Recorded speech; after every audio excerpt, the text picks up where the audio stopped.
Na jaře chceme mít nejenom krásně rozkvetlou zahradu, ale i interiér a balkon. Jak se postarat o pokojové a balkonové rostliny?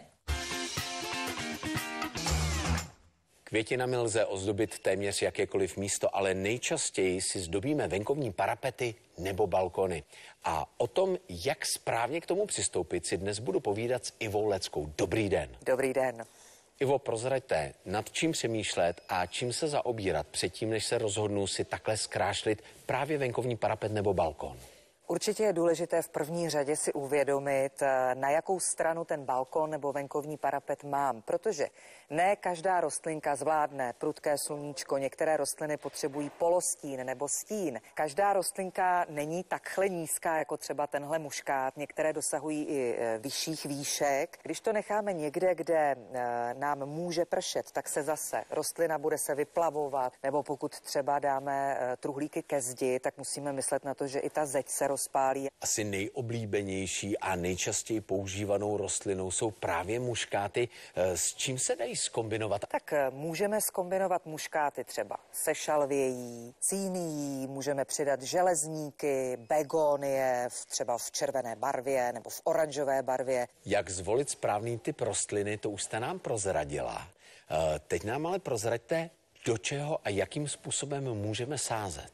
V nabídce Baumaxu je celá řada různých nádob. Myslím si, že asi nejčastěji využívané jsou klasické truhlíky. Za zahradníky z Baumaxu bych ráda zmínila truhlíky Torenie, které jsou zavlažovací. Ten truhlík je uspůsobený tomu, že ho vlastně nemáme šanci přelít. A máme kontrolu nad tím, když tam tu rostlinu zasadíme, jestli je dostatečně zavlažená, nebo naopak, jestli tu závlahu nepotřebuje.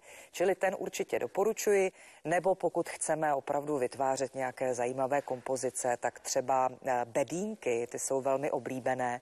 Bedínky Sunset, které jsou dřevěné, ale uvnitř mají plastové boxy, do kterých můžeme úplně v pohodě rostliny sázet. Pochopitelně ideální je zajít se do Baumaxu podívat na tu širokou nabídku a vybrat si. Vhodnou nádobu už máme vybranou, ale co všechno dalšího si ještě máme připravit před samotným sázením?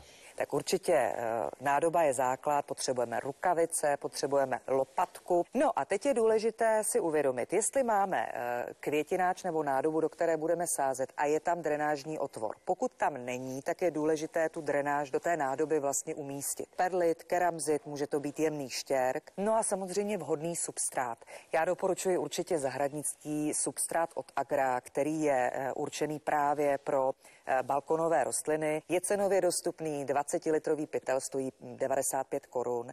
A co je dobré, že už v něm je vlastně startovací dávka hnojiva. To znamená, že když ty rostliny tam zasadíme, tak zhruba měsíc nemusíme přidávat hnojivo. Jakým způsobem budeme sázet třeba tyto muškáty? Pokud máte truhlík, který nemá drenážní otvor, tak je důležité použít tu drenážní vrstvu, o které jsem mluvila, to znamená keramzit. Keramzit dáme do spodní části zhruba na výšku 2 cm. To úplně stačí. V případě samozavlažovacího truhlíku nemusíme dávat tu drenážní vrstvu. No a potom už vrstvíme, to znamená substrát do 3/4, přidáme květinu, pořádně to utemujeme, přidáme další vrstvu substrátu a máme hotovo, potom už jenom stačí zavlažit. Jak je to s následnou péčí o rostliny, kdy je začínáme hnojit? Jak už jsem zmínila, tak pokud sázíme do substrátu pro balkonové rostliny, které má vlastně už v tom základu ty hnojivé složky, tak hnojíme zhruba za měsíc, protože postupně si to ty rostliny vyčerpají. A až potom začínáme přihnojovat. Ale hnojení je opravdu nesmírně důležité pro rostliny, zejména když rostou v omezeném prostoru v květináči. Tak skutečně ty živiny vyčerpávají postupně z toho substrátu, takže my je tam musíme pravidelně dodávat, ideálně jednou týdně. Samozřejmě důležité je vědět, jakou mám rostlinu, jaké má potřeby, protože pokud budu mít kyselomylnou rostlinu, tak jí musím dát hnojivo pro kyselomylné rostliny, protože by jí to mohlo chybět. No a co se týče nabídky u nás v Baumaxu, tak tady vybíráme ze řady Krystalon a já bych doporučila prémiové hnojivo Krystalon Gold, které má aktivátor kvetení.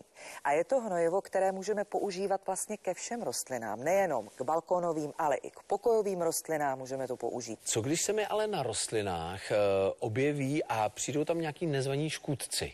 No, můžou to být třeba mšice, molice, zkušený zahradník už je pozná. Určitě doporučuju preventivní postřiky, rozhodně to nezanedbávat, protože by nám mohly opravdu ty rostliny zničit. A nebo třeba lepové desky, ty se velmi osvědčily. A všechno, o čem jsme tady dneska mluvili, si zákazníci mohou pořídit jak v obchodech Baumax, tak také na e-shopu a nebo nově také v aplikaci Baumaxu v mobilních telefonech.